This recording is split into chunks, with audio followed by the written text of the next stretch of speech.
Silver just did something the big banks and the financial channels are being very quiet about. It crossed a line that has turned it back every single time it has tried, going all the way back to the last great silver mania. The one your parents might remember. The one with lines sneaking out the door of the coin shop and ordinary people carrying home little bags of metal. That ceiling has stood for most of your adult life.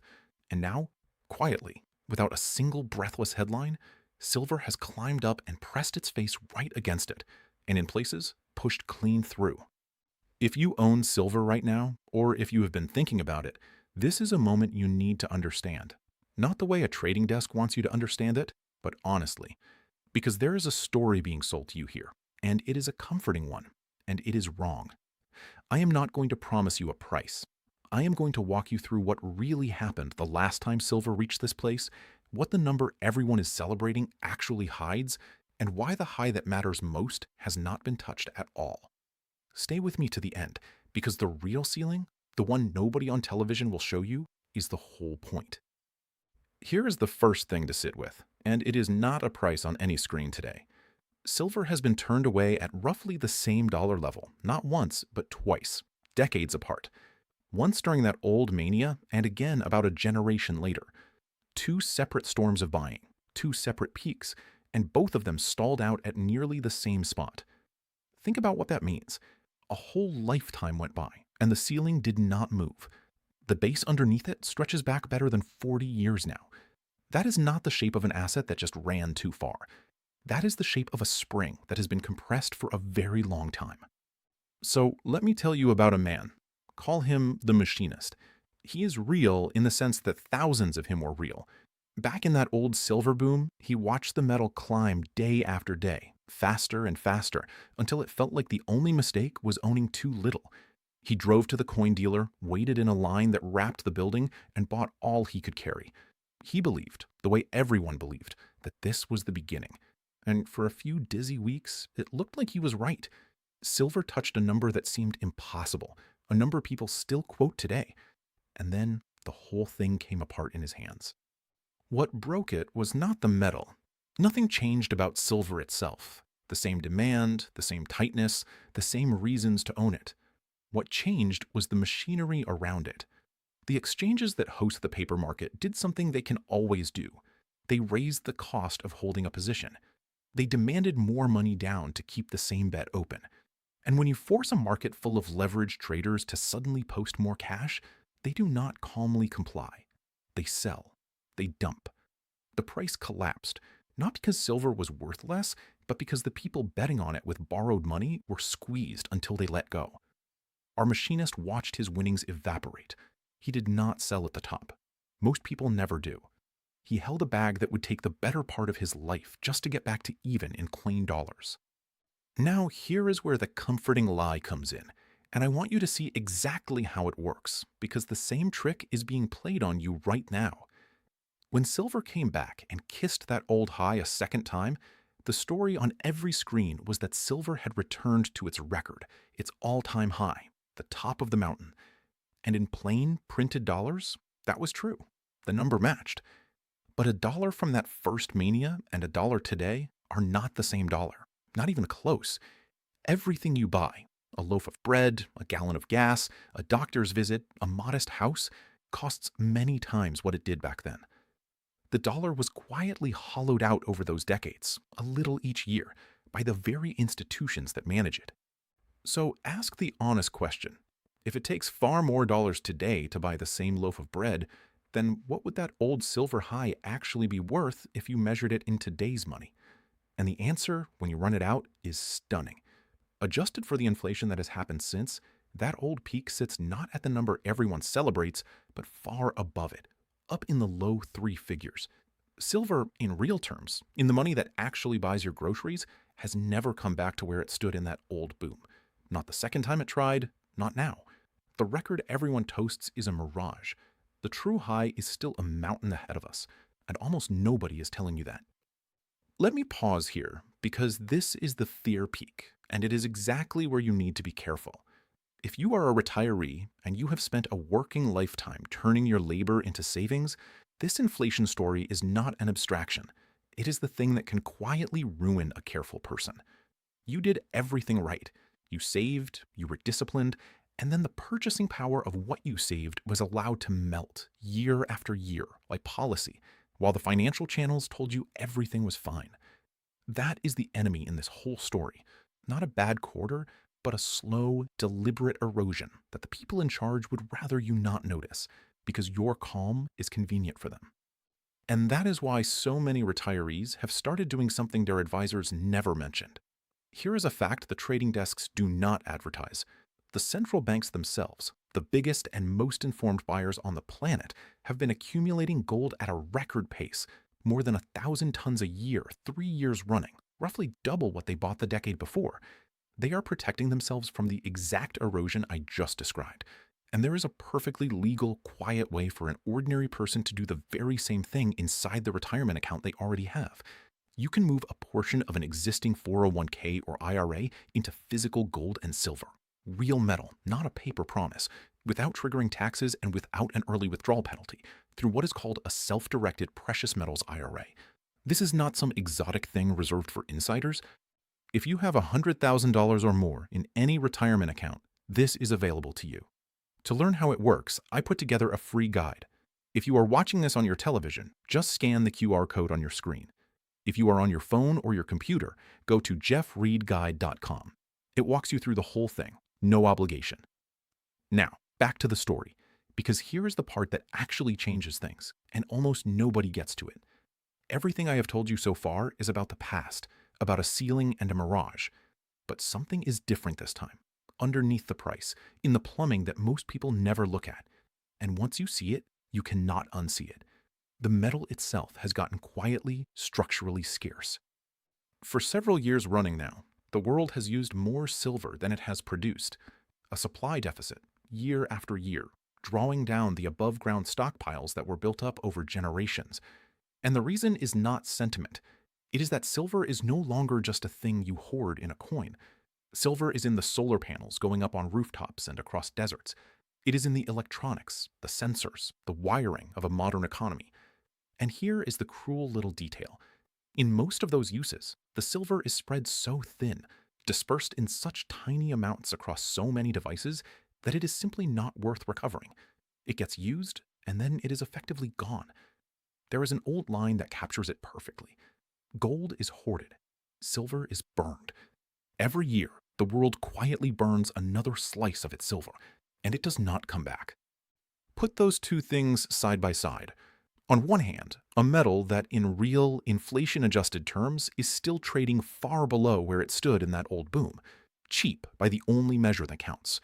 On the other hand, a metal that is being consumed faster than it is dug up, with the leftover stockpile shrinking year after year.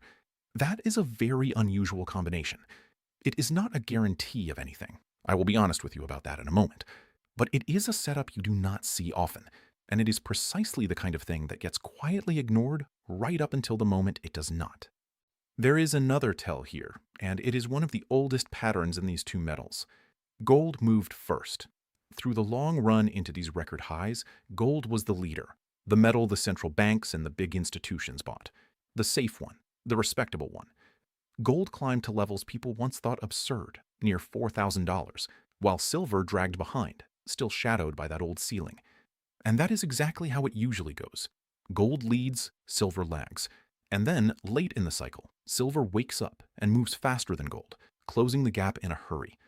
The measure of that gap, how many ounces of silver it takes to buy an ounce of gold, had stretched out to an unusually wide reading, and it has been compressing hard as silver plays catch up. When that ratio is wide, it is telling you something plainly. Silver is cheap relative to gold. Historically, silver does not stay that cheap forever.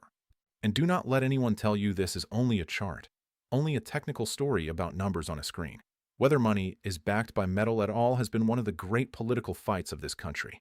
More than a century ago, the question of whether the dollar should stand on silver as well as gold split the nation, produced one of the most famous speeches ever given on an American stage and decided elections. Metal money is not just a technical choice. It is a political one, made by people, and it can be changed by people, revalued by decree, defended, and then abandoned overnight, as it has been more than once in living memory. The institutions that manage the dollar understand this history perfectly. It is you they would rather keep in the dark. You should understand why it gets ignored, though, because this is the heart of it.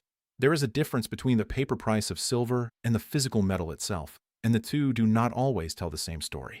The price you see quoted is set largely in a market of contracts, promises to deliver metal, and there are far more of those promises floating around than there is metal in the vaults to satisfy them all. When a wave of buyers wanted to squeeze that market a few years back, thinking they could force it higher just by buying, they learned a hard lesson. Buying more paper claims mostly just creates more paper claims.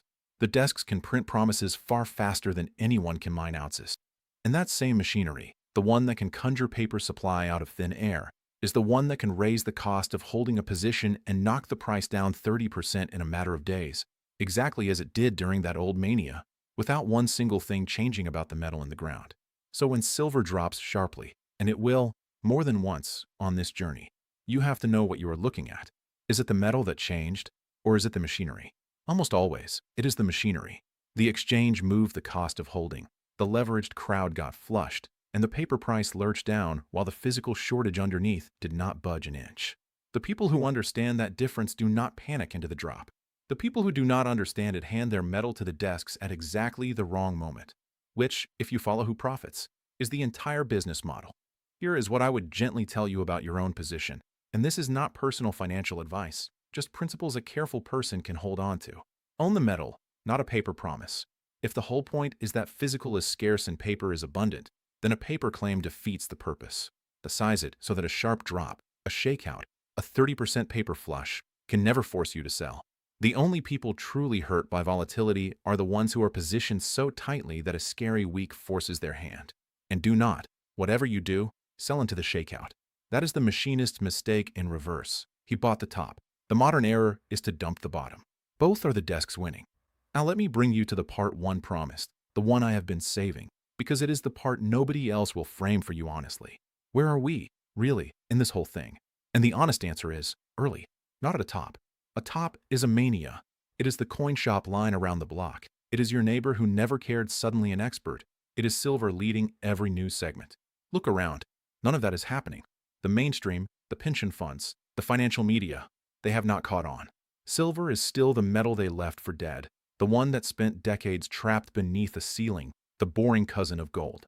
Meanwhile, the smart money and the central banks are already positioned, already accumulating, already protecting themselves. That gap, between what the informed few already see and what the crowd has not yet noticed, is the whole opportunity. And it does not last. By the time silver's real breakout is obvious to everyone, by the time it leads the broadcasts and every advisor is recommending it and your barber has an opinion, the easy part will already be behind us. Nobody is going to call you and tell you to act. Nobody sends an invitation to the early part of a move. The recognition comes late, always, for the crowd, and by then the crowd is buying what the early ones already own. We are not in that moment yet, and that is precisely why this one matters now. So let me answer the question this whole video is built on. Silver just did something it has not done since that old boom. It climbed back up and broke through the nominal ceiling that has capped it for a lifetime, a genuine generational base breakout above the level that stopped it twice. That part is real, and it is worth respecting. But the number the channels are celebrating is a mirage, because in the money that actually buys your life, silver has still not come close to its true 1980s high. That real peak, adjusted for what a dollar is worth now, sits far above, and it has never been reclaimed. So the milestone everyone is toasting is not the summit. It is base camp. The mountain is still ahead. None of this is a promise. I want to be as honest with you as I can be. Silver is volatile, more volatile than gold, sharper on the way up and more brutal on the way down. It can fall hard and stay down longer than feels reasonable. A real return on a safe bond is the one thing that can genuinely break the case for the metal, and if that ever comes back in force, respect it. What I have laid out is a case built on real history and real structure, a multi-year deficit, a metal that gets burned instead of hoarded, a paper market detached from physical reality, and a real high that has never been beaten. It is a strong case. It is not a guarantee, and it is not personal financial advice. Do your own thinking and size any decision so you can sleep through the shakeouts. If you have watched this far, you are already ahead of almost everyone, because you now understand the thing the crowd does not, that the celebrated high is a mirage, and the real one is still out in front of us. And the window to act on that understanding calmly before it is obvious, while nothing feels urgent, is exactly the window that is open right now. That calm is the opportunity. For those of you with $100,000 or more in a 401k or an IRA, I hold a free, no obligation, one on one educational web conference, and it is for people who watched to the end and mentioned that they did. We sit down and go through how this actually works for your situation, how to hold real metal inside your retirement account without taxes or penalties. If you are on your television, scan the QR code on your screen. If you are on your phone or your computer, go to jeffreedguide.com. Do it now while the decision is still quiet and still cheap, because the machinist did not get an invitation either. He just saw the line and got in it too late. Be early instead. The mountain is still ahead of us, and you have time, right now, to be standing on it before the crowd ever looks up.